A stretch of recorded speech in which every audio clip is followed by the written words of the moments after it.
Good morning, ladies and gentlemen. My name is AstroZerg, and today we're gonna have another, I wouldn't say basic or beginner, but slightly advanced tactic or skill to have in the game, and that's going to be defending against Zerg cheese or Zerg like aggression, stuff like that, and how to defend against it properly.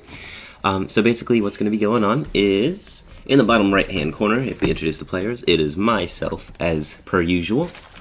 And in the top left-hand corner, we have Mad Hacks, playing as a blue Zerg. So it's going to be a ZVZ.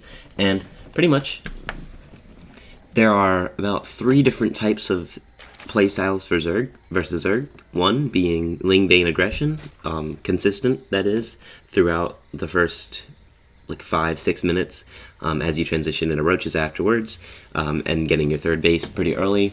And then the second option is going to be kind of more of a rush style, where you go for the pool first and then your hatch. And again, there's different variations, because there is the pool first, then hatch, but then you only get 6 to 8 lings, and you put some early aggression on. And then there's you're going all in with maybe 2 bases of production, but really only 1 mining base, and you're just going Ling Bane heavy.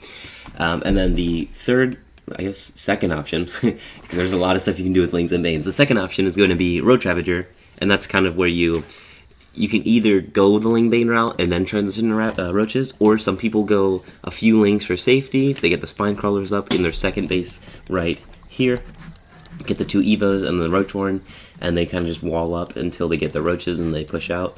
And then the third option is Ling Bane Muta, where a player will go for a lot of lings, not necessarily a whole bunch of banelings early on, but they'll go with a lot of lings early on, and they'll flood you with them, and then they'll attempt to do a lot of damage economically before you can actually get going with your making your Hydras as they tech into mutas. So this game's going to be kind of it's going to be a mixture, and that's the thing about Zerg versus Zerg. It's so complex and so confusing that there's so many things you can do. So these early lings are going to come in, not a whole lot. It's not a rush of lings. It's just kind of an early aggression again, just to kind of force out extra lings from the other player, maybe get some drone kills, stuff like that. So it's just a little bit of pressure, going straight into that layer. So he's saving all his gas. He's making some drones, but he's saving most of his gas because he's going to be going probably straight into Muta. He would have gotten the Roach Warren already if he was going for Roach timing. And basically how that works is,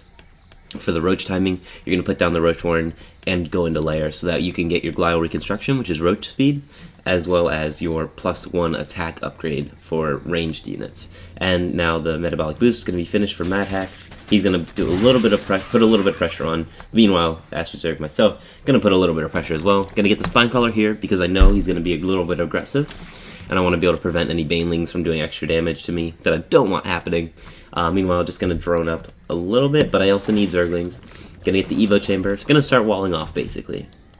And the other Zerg player, I can see, wow, he's getting a little bit aggressive. I need to defend. So this right here, what you're about to see, is where it goes from beginner to advanced, because there's a lot of micro involved in this situation you're about to watch, and basically, it takes a lot of practice, but eventually it gets a little easier. It also helps when the other player messes up. So what you want to do, you want to put your queen in a choke point so that Zerglings can't surround her.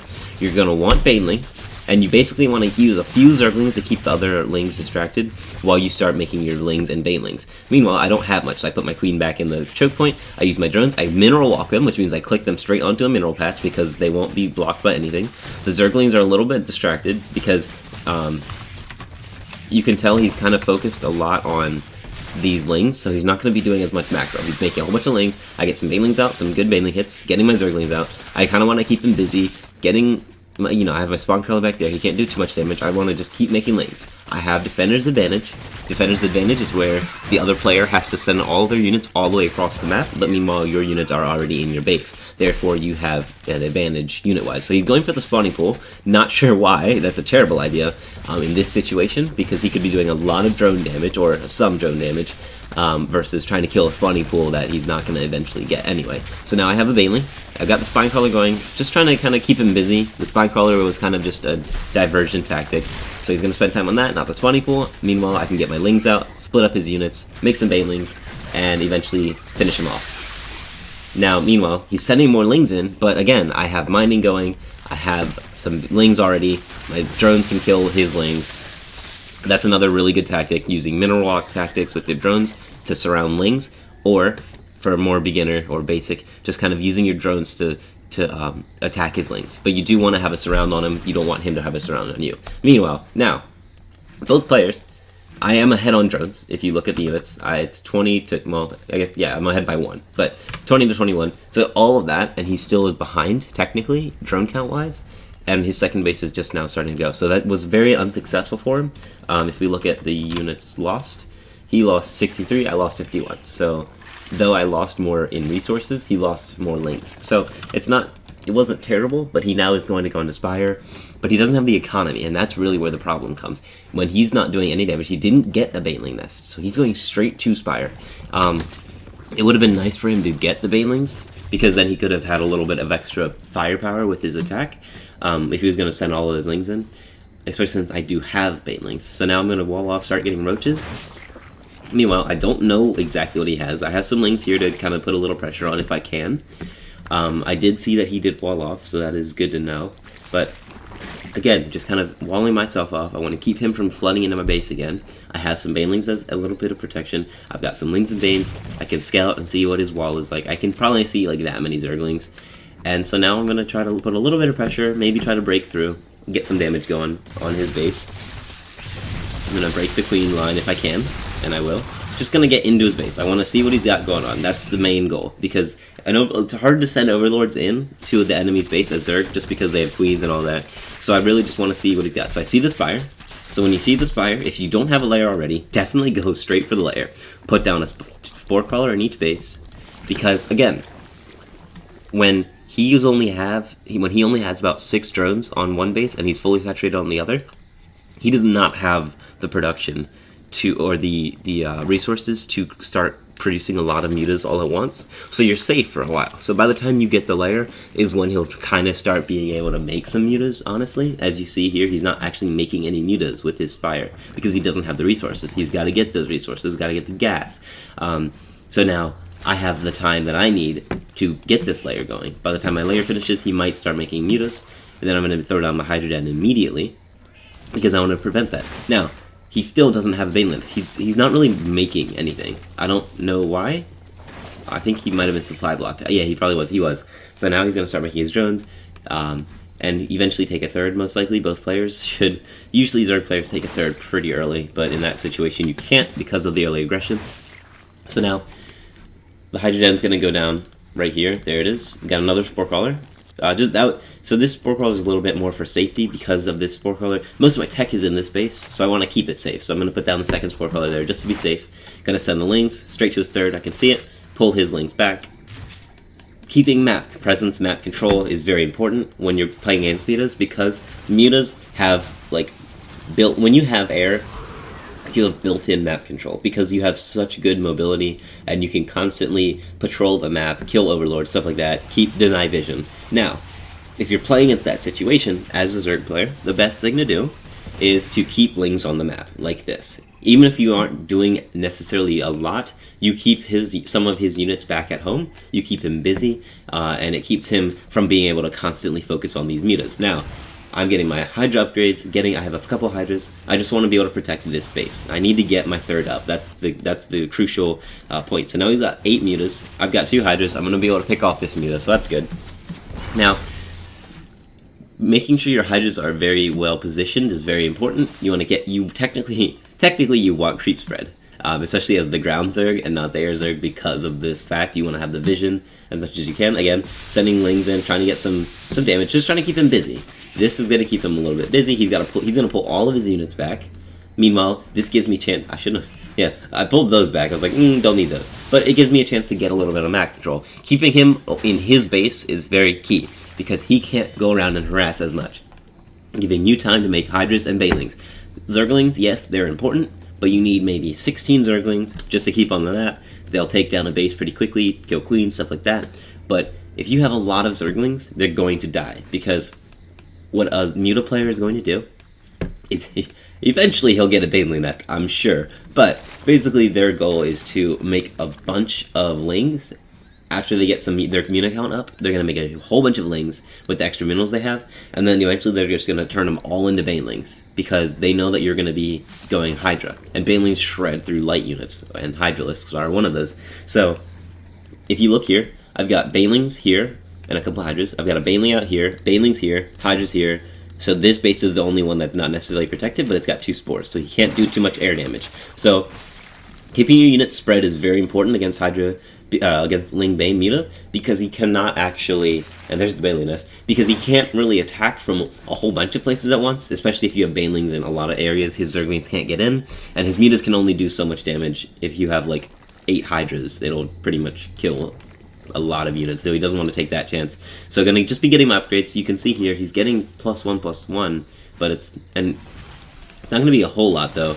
+1 Carapace will prevent a Baneling from doing killing them in one shot. It'll leave them on like 1 health. However, if see now you see here a bunch of Banelings, so this means he basically just wants to break my Hydra line with the Banelings before his Mutas come in, and this will basically prevent me from being able to use my Hydras, and in that time he'll be able to pick off my Hydras while I'm splitting them. So you can see here I'm making a bunch of Banelings. You don't necessarily need like all of them to be Banelings. You can have Lings, and ideally, he's gonna get caught off guard there. Not gonna be able to get this 4th because of my Hydras. So ideally, you do want a good amount of Lings, and the best case scenario is to be able to send in Lings one way while you attack maybe the 3rd base. So again, you see here all these Banelings. So my goal would probably be to send Lings into his 2nd while I attack from his 3rd, cutting off his 4th and keeping him at his ramp up here. That's ideal. So you see more Lings being sent out, about 8, about 11 I think. So I'm going to keep my Hydras here at 4th, going to have a few units there. He's not going to be able to get in here, he's going to realize that very soon. And again, going to send Lings in just to try to do some damage. Again, keeping him back in his base. These Mutas are patrolling, but they're not able to do a whole lot because he constantly has to send them back, or send something back. So again, he's just going to kind of sit down there while he's focusing on this. I'm going to get into his base, scout, see what he's got going on, see if there's any extra tech, a hive or something like that I didn't know about. He's going to be able to pick off a lot of Banelings. That was my fault. I kind of left them really exposed, but it's not going to be game ending just because, you know, he's not going to get a whole lot done with that. I'm going to be able to send my Hydras up to him. He's going to get his Mutas caught off. And yeah, he does kill several, like a decent amount of Banelings, but again, it's not going to, in the end, not going to do a whole lot. His units are all stuck up here. My 4th base is up. You really just want to get an economy. You want to prevent the other player from because the Muta player is going to want to take care of your economy. They're going to want to cancel a 4th, deny a 3rd maybe, stuff like that. He's not really present with his ground army. He's just kind of sending his Mutas around, so I know that he's not necessarily the best with his micro. He's not able to control 2 different things at once. So I'm going to send my units down here. I'm going to get roaches. I forgot to mention that. You do want some roaches if you have the economy. And right before, so if you look at this, and you just take some time to revel in the beauty of this scene, he sends his entire... So, basically what happens is... I think I just screwed that up. Okay, no, we're good. Okay, so we'll start this again.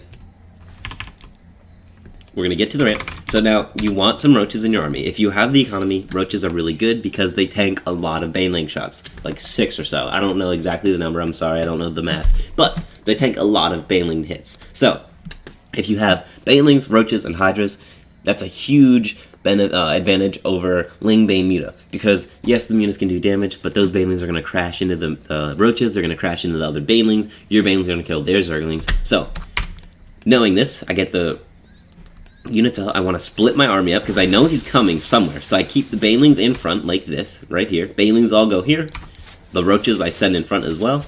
I didn't do that, but look, he sends his entire army directly into me. I don't think he actually realized that the Banelings were there, even though he has the Overlord.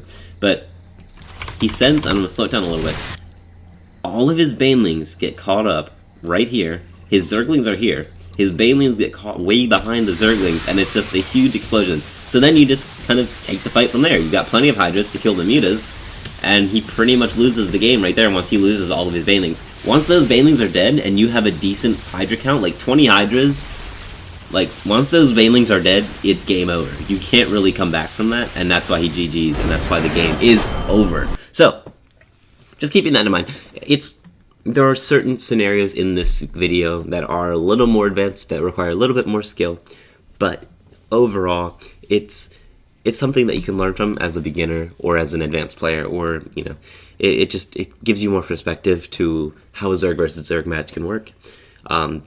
Muta used to be really popular, like 2 years ago in Zerg vs. Zerg, because it was like all people did. If they would just tech up to Muta, you'd be stuck on Road Ravager and you would die. So just knowing how to counter that is really important. Again, there are some things in here like where you have to defend against a lot of cheese that take a little more skill, but that can be learned as you go through the ladder. It's probably not going to happen as much. You just want to have the banelings. If you have banelings in your base and you're keeping map control, you're going to be pretty safe. But again, just keep in mind, take everything with a grain of salt. Every situation is different. But again, my name is AstroZerg, and I'll see you guys in the next SU Esports video. Peace.